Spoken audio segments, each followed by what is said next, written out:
Manipur top channel gi myam ngasi haziki nungthul gi video sidi myam hauji bot Manipur gi by election gi pangthok libe sigi matang loina myam da update pijara agi recording oina tawre myam screen recording oina ngasi gi duga myam ai ngasai se live thage na effect taram man screen recording tawre live thaba se application di phangba adu kanda sigi live thaba mong matau se aidi ahan bo oibni na khangdana live thagat pa howraga samam na ba myam lai khre lap thare thagat lurabane duga myam saji saubya de thengju thenge pause adu hojuji myam haji kano da phang website ta phangmane isa isa ni yenga sare result.eci.gov.in na sanga matang si mathak ti yoiba si link se sanga ba matam da isa na dum kano taw bi arni sanga yenga sare samanare adu kan hojuji phangbe report ki matung ina myam refresh taw geng tanga khoi gi Manipur gi by election gi matang se bot ayam loina hedokre kano wangoi kendra gidi myam kanona oinam lukhoina BJP ne Bharatiya Janata Party na mana kano tokre bot chika khre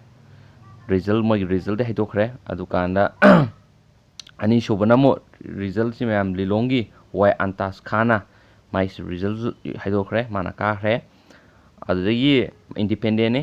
ani shubakai sina de ahum shubagi sina result in progress na jipuki chap chaba di khangdri myam mokhina wangjing ten tha khangu gi se pawnam project na BJP de leba adugo moirang them himanta singna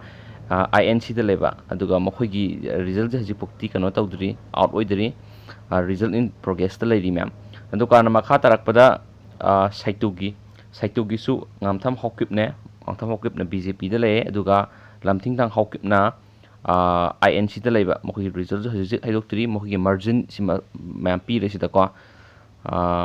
sida amai gi ahan mada wangoi gi oina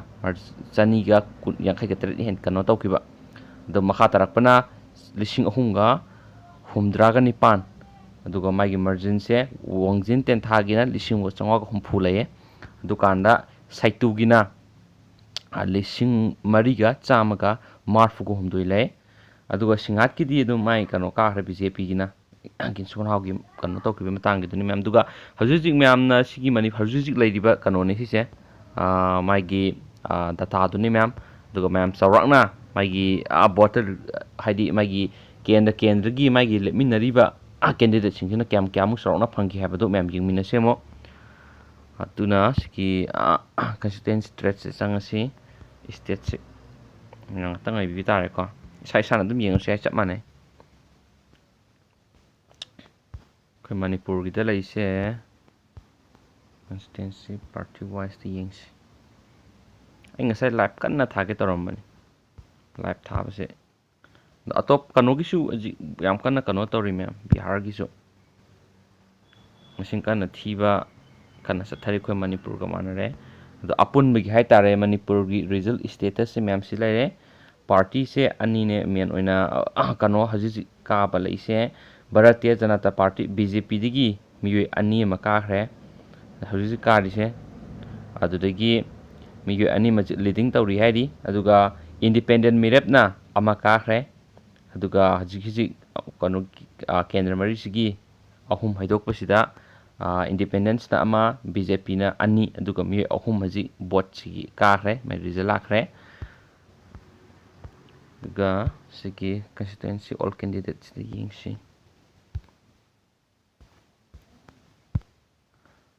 mayam gi sigi constituency sigi digi mi situ mayam yobirangane mayam gi okhalon dus kai bibi ge habdu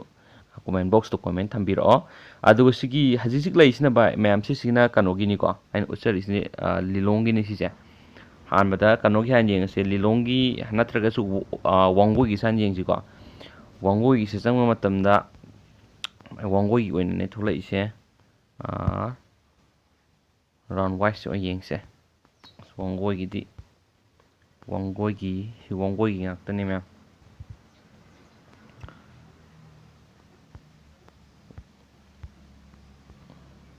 wangoi Manipur gi da sanga da baswairame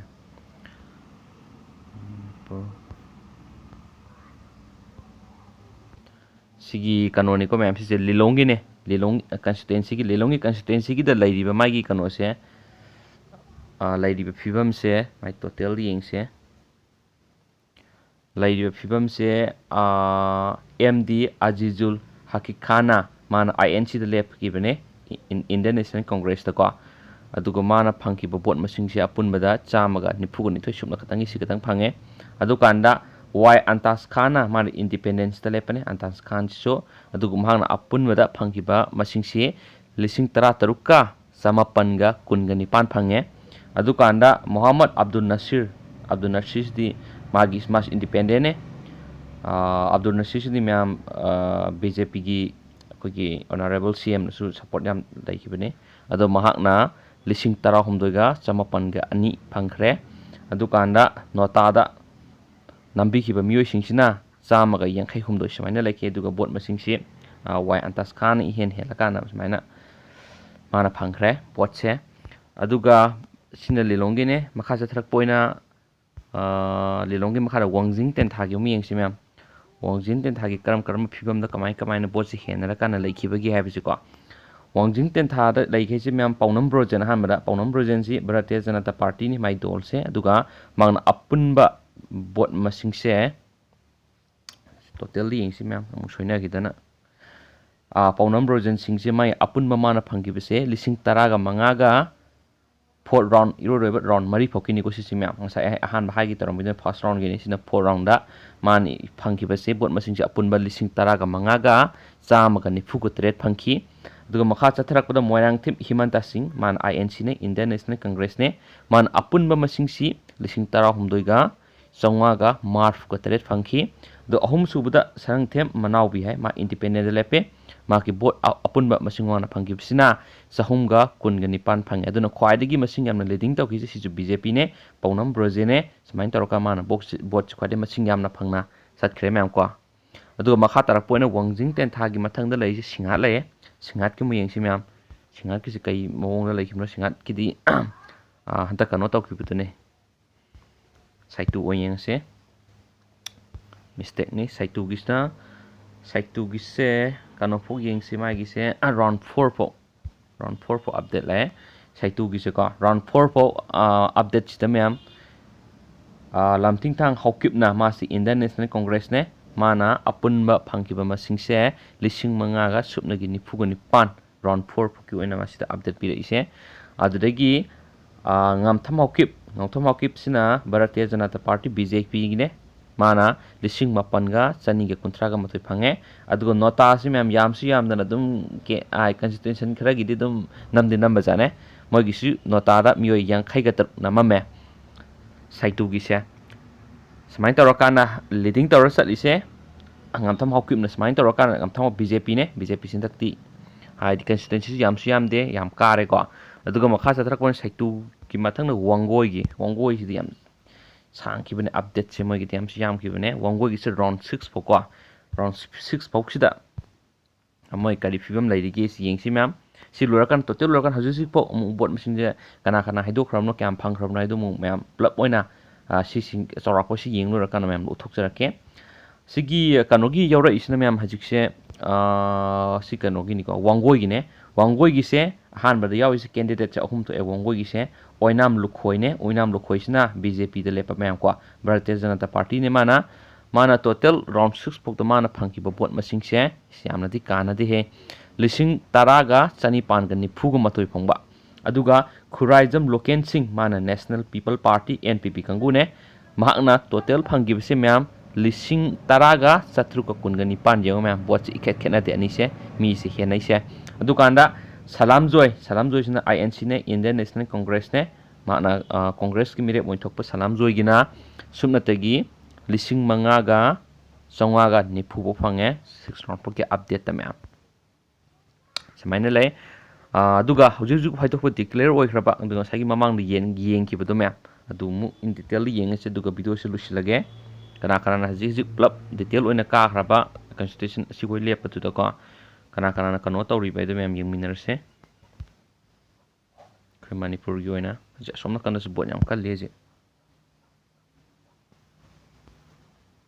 samaina hajiki du update se thoidok padi lakta ba male sida thol myam ꯕꯣꯠꯁꯤ ꯑꯍꯨꯝ ꯉꯁꯥꯏꯒꯤꯗꯣ ꯑꯍꯨꯝ ꯍꯥꯏꯗꯣꯛꯈ꯭ꯔꯦ ꯑꯍꯨꯝꯁꯤꯗ BJP ꯑꯅꯤ ꯀꯥꯈ꯭ꯔꯦ ꯑꯗꯨꯗꯒꯤ BJP ꯑꯅꯤꯁꯦ ꯑꯃꯗꯤ ꯀꯩꯅꯣꯗꯨꯅꯦ ꯃꯌꯥꯝ ꯁꯤꯡꯍꯥꯠꯀꯤꯗꯨꯗꯤ ꯒꯤꯟꯁꯋꯟ ꯍꯥꯎ ꯍꯥꯟꯅ ꯃꯥꯒꯤ ꯄꯥꯔꯇꯤ ꯀꯩꯅꯣ ꯌꯥꯎꯗꯕꯤꯗ ꯀꯥꯈꯤꯕꯗꯨꯅꯦ ꯑꯗꯨꯒ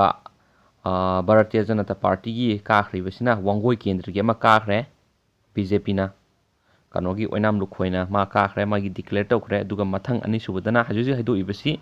ꯑꯅꯤꯁꯨꯕ ꯑꯃꯅ ꯀꯥꯏꯁꯤꯅ ꯂꯤꯂꯣꯡꯒꯤ ꯋꯥꯏ ꯑꯟꯇꯥꯁ ꯈꯥꯟꯅ ꯃꯥꯅ ꯏꯟꯗꯤꯄꯦꯟꯗꯦꯟ ꯃꯤꯔꯦꯞꯇ ꯏꯟꯗꯤꯄꯦꯟꯗꯦꯟ ꯃꯤꯔꯦꯞꯇ ꯃꯥꯅꯁꯨ ꯀꯥꯈ꯭ꯔꯦ ꯑꯗꯨꯒ ꯑꯍꯨꯝ ꯁꯨꯕꯗ ꯂꯩꯁꯤꯅ ꯋꯥꯡꯖꯤꯡ ꯇꯦꯟꯊꯥꯒ ꯑꯗꯨꯒ ꯁꯥꯏꯇꯨꯒ ꯃꯌꯥꯝ ꯍꯧꯖꯤꯛ ꯍꯧꯖꯤꯛ ꯀꯩꯅꯣ ꯇꯧꯈ꯭ꯔꯦ ꯃꯣꯏꯒꯤꯗꯤꯀꯣ ꯌꯥꯝ ꯃꯁꯤꯡꯗꯤ ꯈꯤꯇꯪ ꯈꯦꯠꯅꯅ ꯂꯩꯈꯤꯕꯅꯦ ꯑꯗꯨꯀꯥꯟꯗ ꯑꯊꯨꯕ ꯃꯇꯝꯗ ꯗꯤꯀ꯭ꯂꯦꯌꯔ ꯇꯧꯔꯛꯑꯅꯤ ꯑꯗꯨꯒ ꯁꯣꯏ ꯁꯣꯏꯗꯅ ꯃꯌꯥꯝꯗ ꯑꯞꯗꯦꯠ ꯄꯤꯖꯔꯛꯀꯦ ꯍꯧꯖꯤꯛꯀꯤ ꯑꯣꯏꯅꯗꯤ ꯃꯌꯥꯝ ꯚꯤꯗꯤꯑꯣꯁꯤ ꯃꯇꯥꯡ ꯑꯁꯤꯗ ꯂꯣꯏꯁꯤꯟꯖꯔꯒꯦ ꯁꯣꯏꯈꯤꯕ ꯌꯥꯎꯔꯁꯨ ꯉꯥꯛꯄꯤꯒꯅꯤ ꯑꯅꯧ ꯑꯅꯧꯕ ꯑꯞꯗꯦꯠ ꯄꯤꯖꯔꯛꯀꯦ ꯊꯦꯡꯛ ꯌꯨ